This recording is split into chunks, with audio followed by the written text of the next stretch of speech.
সরকারি চাকরি পাওয়ার পর পেটির অবস্থা।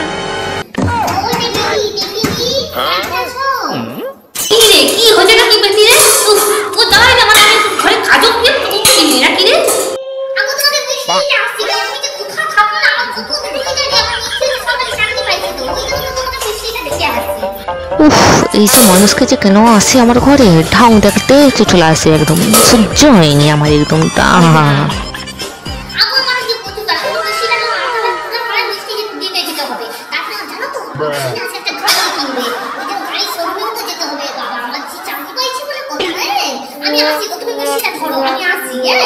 আচ্ছা ঠিক আছে, যা যা যা।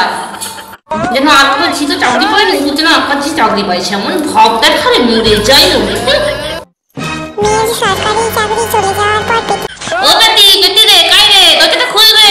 আরে কি আসছি তো, দেখ তুই একবার।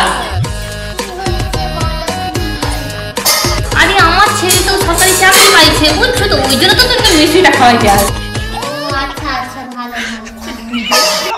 আচ্ছা, আমি যে শুনলাম তোর মেয়ের নাকি চাকরি চলেছে, কথাটা কি ঠিক শুনলাম? তোর মেয়ের নামে তো টিভিতে দেখাচ্ছিল বারবার।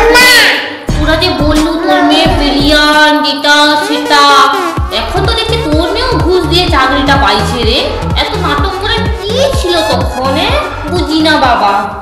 বুঝতে আমার অভাব নেই, কটা গায়ে নুনের ছিটা দিতে চলে আসছে, ওটাই তো তোর কাজ। আহা, ও আচ্ছা, কি বলিস?